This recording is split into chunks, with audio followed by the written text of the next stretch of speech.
कृषि दर्शन कृषि दर्शन कृषि दर्शन कृषि दर्शन कृषि दर्शन कृषि दर्शन।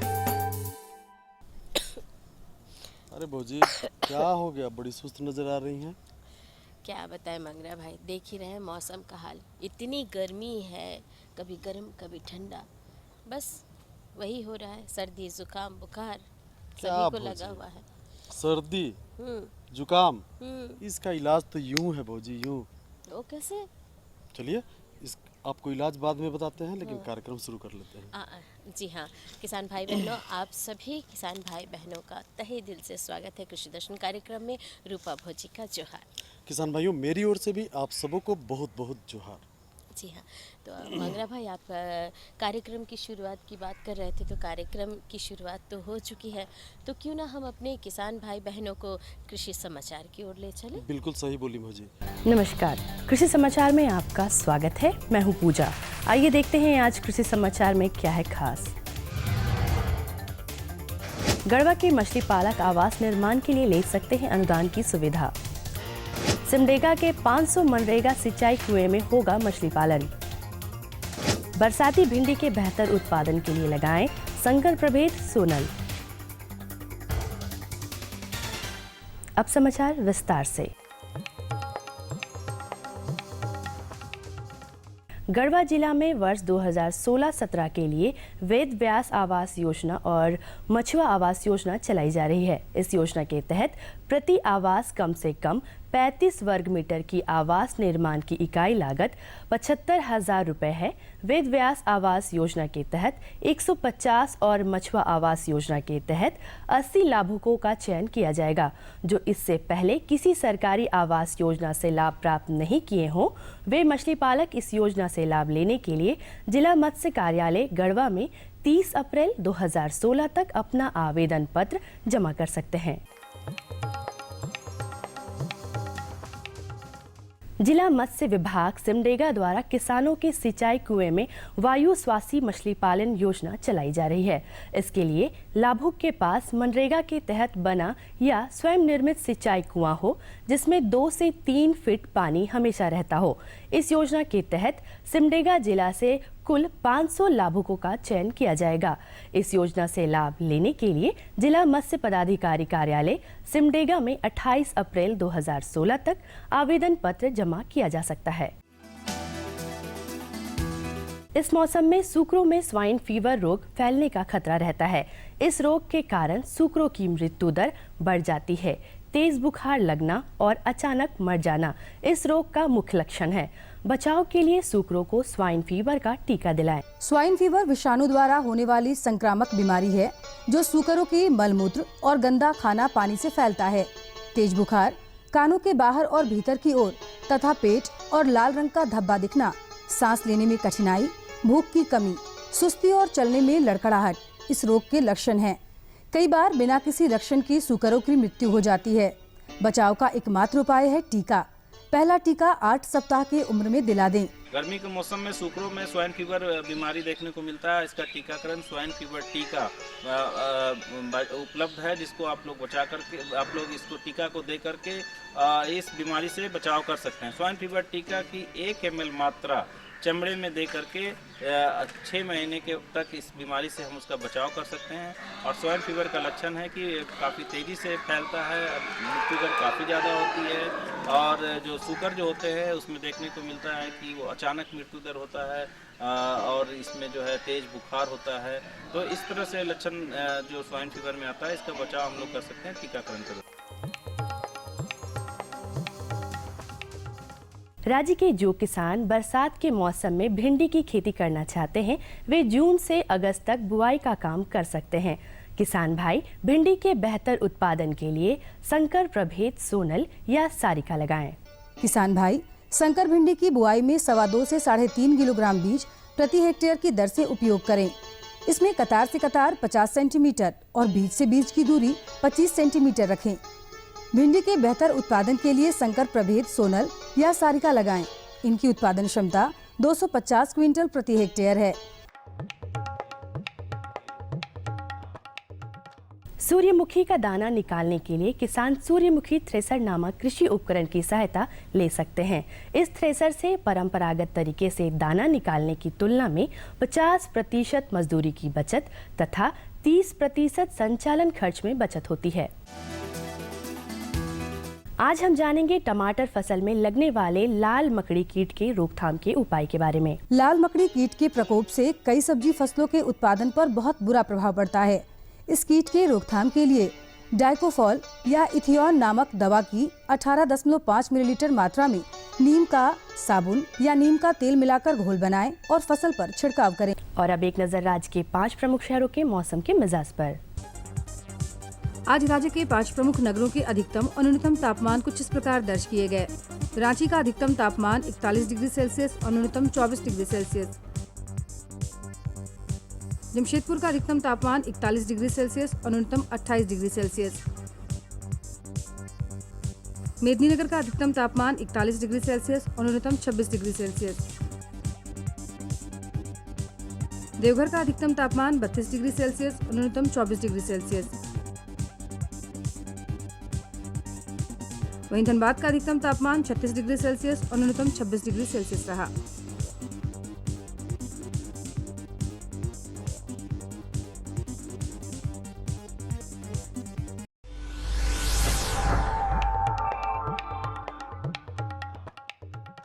और अब मंडी भाव में आइए नजर डालते हैं अनाजों के भाव पर।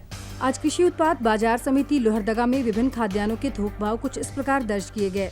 चावल मोटा 1,500 रुपए से 1,700 रुपए, चावल मध्यम 2,000 रुपए से 2,200 रुपए, चावल उत्तम 2,800 रुपए से 3,200 रुपए, गेहूं 1,600 रुपए से 1,800 रुपए, दाल अरहर 11,200 रुपए से 11,800 रुपए, सरसों तेल 10,600 रुपए से 11,000 रुपए, चीनी 3,400 रुपए से 3,800 रुपए, आलू 1,400 रुपए से 1,600 रुपए और प्याज 1,200 रुपए से 1,600 रुपए प्रति क्विंटल रहा।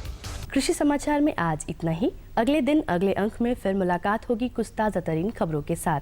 तब तक के लिए दीजिए इजाजत। नमस्कार, जोहार। हमारे किसान भाई बहन कृषि समाचार में देखे मंडी के भाव के बारे में जानकारी ली, मौसम के मिजाज के बारे में जानकारी ली, लेकिन कुछ एक जानकारी आप मुझे देने वाले थे मेरे इलाज के बारे में, तो उसका क्या करें हम? देखिए बहू जी, इस धरती पर सब कुछ संभव है और प्रकृति ने अकूत संपदाओं से इस धरती को भरा है। सीचा, बिल्कुल सही कहा आपने। हाँ। और आपका इलाज हम बताएंगे। हाँ। लेकिन उससे पहले एक ले लेते हैं छोटा सा विराम। किसान भाई कहीं जाइएगा नहीं, हम लेते हैं एक छोटा सा विराम।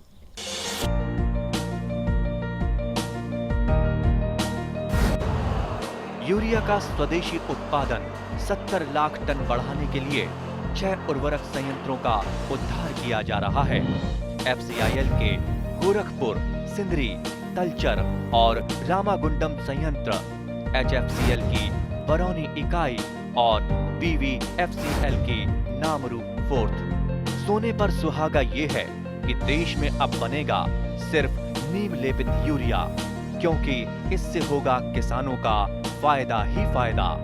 अनाज का उत्पादन 10% तक बढ़ेगा। बढ़ेगी 10 से 15% नाइट्रोजन क्षमता।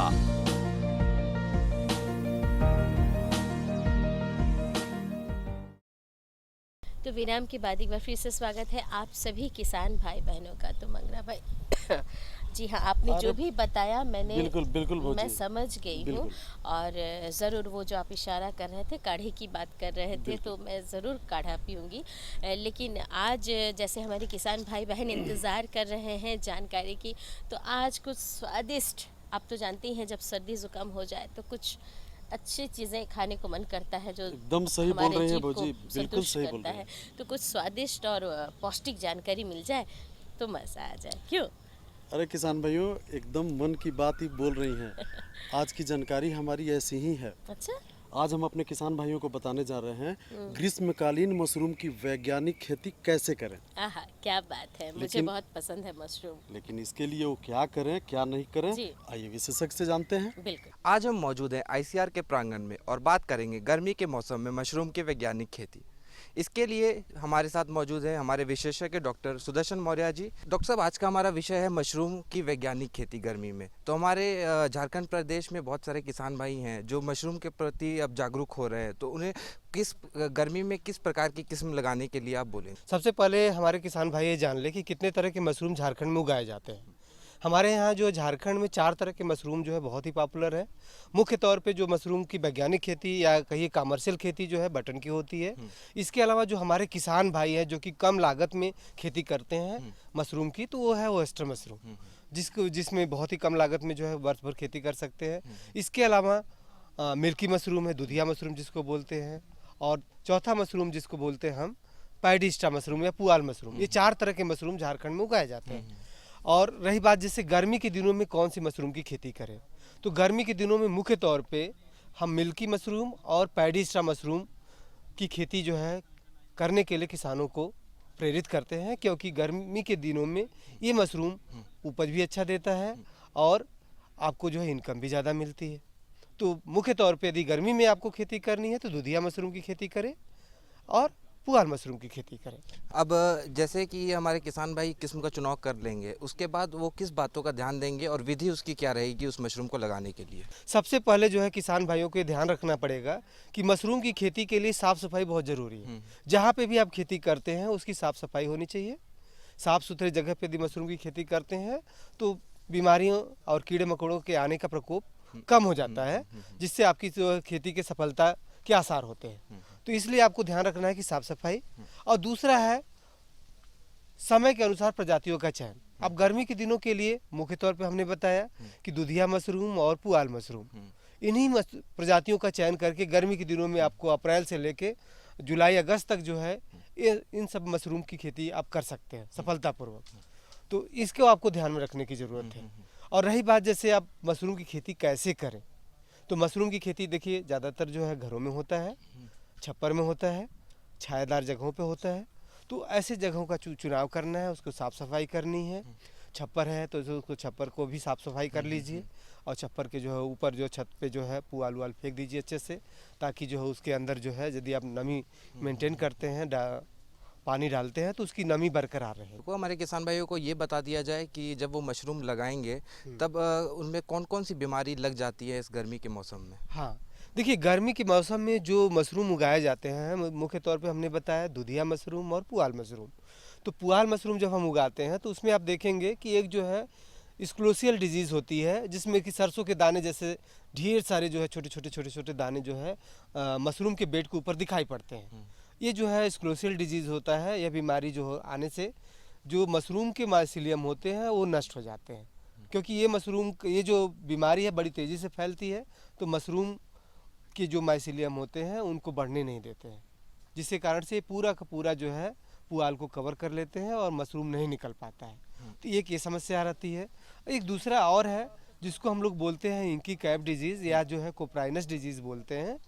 इसमें होता क्या है कि एक जो है छोटा छोटा मशरूम शुरू के दिनों में मशरूम के माइसीलियम बढ़े भी नहीं रहेंगे, लेकिन एक जंगली मशरूम जो है पुआल के ऊपर निकलते हुए दिखाई पड़ता है, जिसको हम लोग बोलते हैं कोप्राइनस। ये मशरूम जो है शुरू में जो है सफ़ेद रहता है, और कुछ दिनों में जो है उसका कैप खुल के जैसे उस पर पानी पड़ता है तो एकदम पूरा स्याही जैसा काला काला आपके पुआल के ऊपर दिखाई देने लगता है। ये दोनों जो बीमारियाँ हमने बताई ये मुख्य रूप से पुआल मशरूम के ऊपर ये बीमारी मुख्य तौर पर देखी जाती है। इसको नियंत्रित करने के लिए सबसे अच्छा तरीका है कि सबसे पहले जो है मशरूम को उगाने के लिए जो सबस्ट्रेट आप यूज़ कर रहे हैं, जैसे जनरली हम लोग जो है झारखंड में पुआल यूज़ करते हैं या गेहूं का भूसा या मड़ुआ का भूसा, तो इन सब चीज़ों का इस्तेमाल करते हैं। यदि आप पुआल यूज़ करते हैं तो पुआल को अच्छे से भिगाना है फार्मलिन और बाविस्टीन के घोल में। अब जैसे 100 लीटर पानी में हम बताते हैं कि 100 लीटर पानी लेना है तो 100 लीटर पानी में 100 ml फार्मलिन और 12 से 15 ग्राम बाविस्टीन डाल के अच्छे से घोल लें।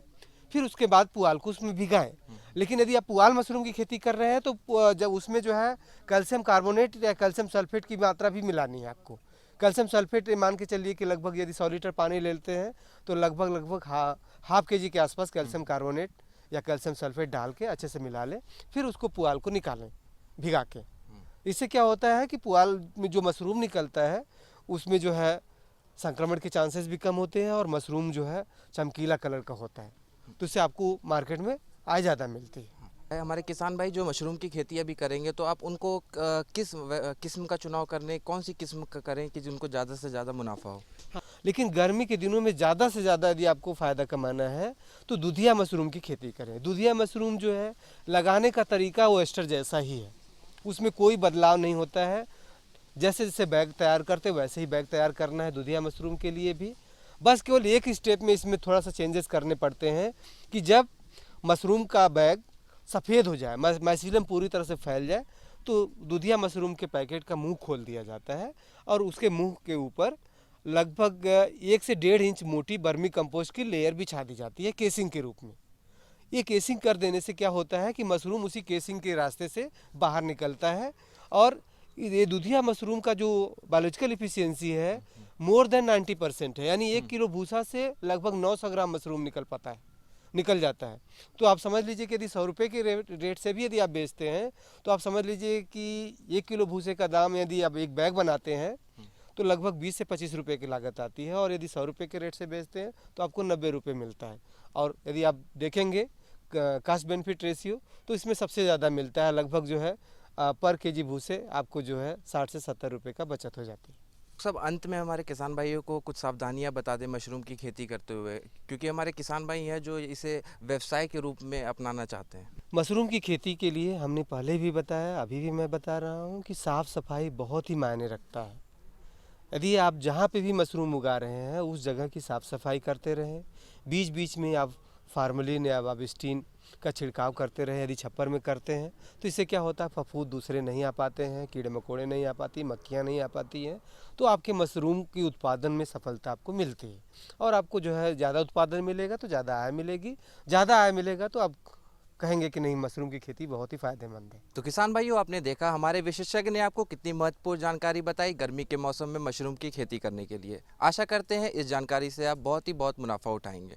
डॉक्टर साहब हमारे साथ जुड़े इसके लिए बहुत बहुत धन्यवाद। धन्यवाद किसान भाई। वाह, बहुत ही अच्छी जानकारी रही। हमारे विशेषज्ञ जी के बातों को अगर गौर करें हमारे किसान भाई बहन तो बहुत ही लाभान्वित होंगे।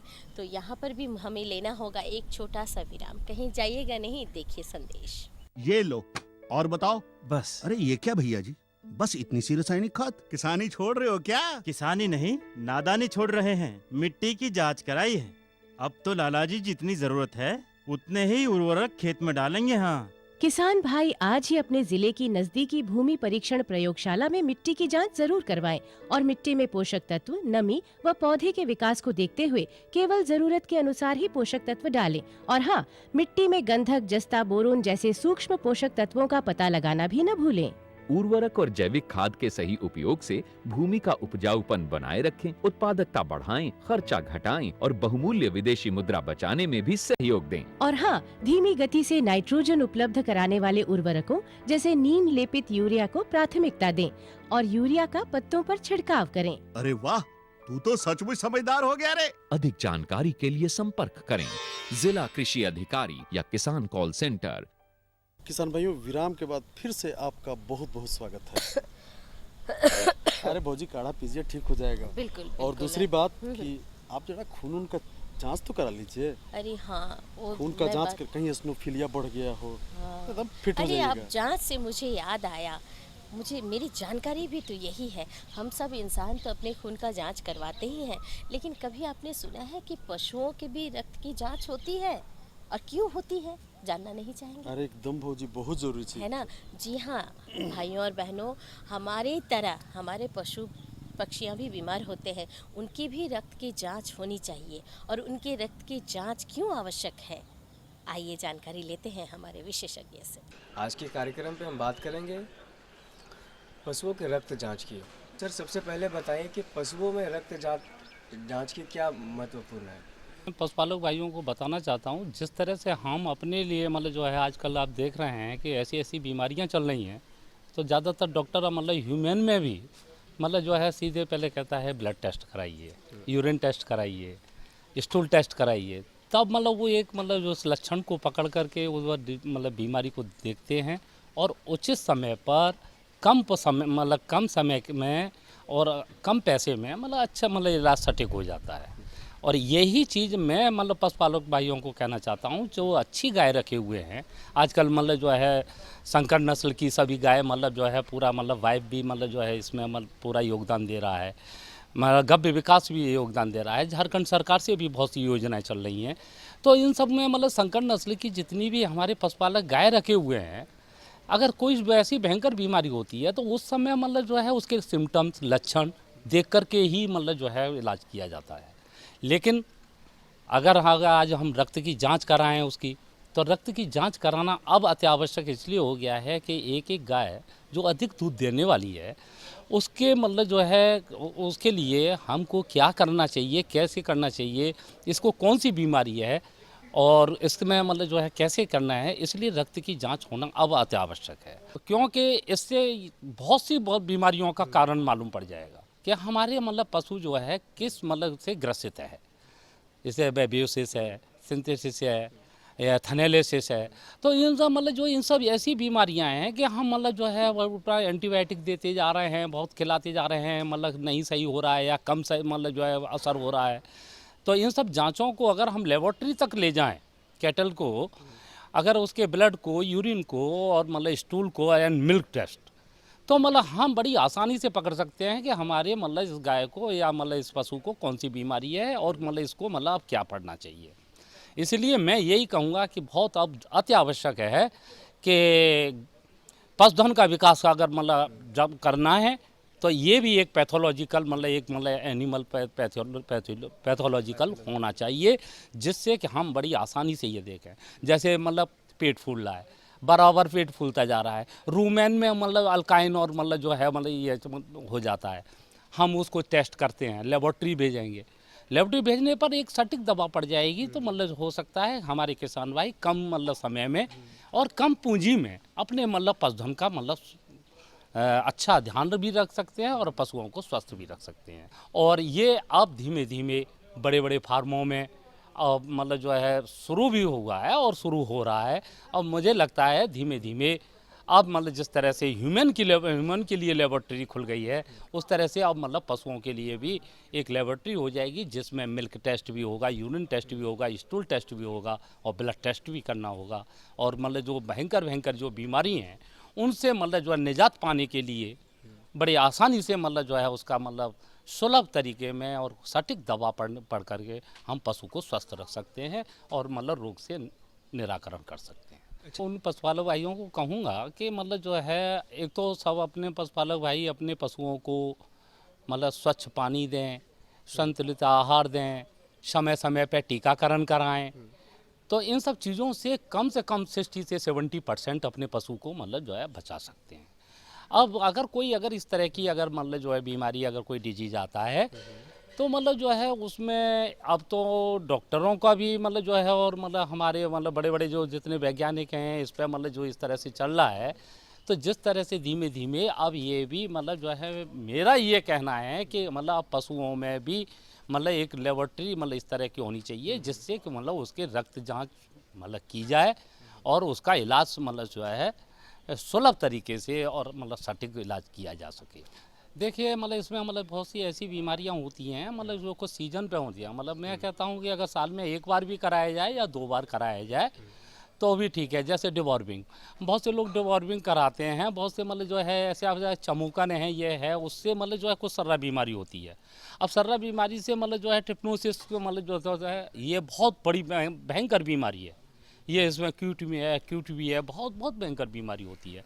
अगर हम मतलब इसको अगर इसका ब्लड टेस्ट करा करके और हम मतलब इसको अगर जांच करके ये महसूस हो जाए कि हाँ ये है, तो मतलब हम बड़ी आसानी से इसको मतलब इसका इलाज भी कर सकते हैं और मतलब किसान भी मतलब जो है बड़े आराम से अपने जान माल को बचा सकता है। बहुत बहुत धन्यवाद आपका हमारे साथ आने के लिए, हमारे कार्यक्रम में अपना बहुमूल्य समय देने के लिए। वाह भाजी वाह, बहुत अच्छी जानकारी थी और हम उम्मीद करते हैं कि हमारे किसान भाई अपने पशुओं के रक्त की जांच कराएंगे और उन्हें बीमार होने से बचाएंगे। बिल्कुल सही कहा आपने। जानकारी हमेशा की तरह हमारे पास और भी है, लेकिन जो वक्त की सुई है ना, टिक टिक टिक टिक चलती रहती है। तो आज की जानकारी यहीं तक, अगली जानकारी अगले अंक में हम ज़रूर देंगे, लेकिन जाने से पहले हम आपको अपना पता ज़रूर बता देंगे ताकि आप अपने सुझाव और समस्या और हमारा ये कार्यक्रम आपको कैसा लगा इसकी जानकारी हमें लिखकर भेज सकते हैं। हमारा पता है कार्यक्रम कृषि दर्शन, कृषि प्रकोष्ठ द्वारा केंद्रीय निदेशक, दूरदर्शन केंद्र, राठौर रोड, रांची। हमारा पिन संख्या है 834-001। 001। तो हमें रहेगा आपके खतों का बेसब्री से इंतजार। हमें मंगरा भाई को और हमारी पूरी टीम को दीजिए अब इजाज़त। नमस्कार।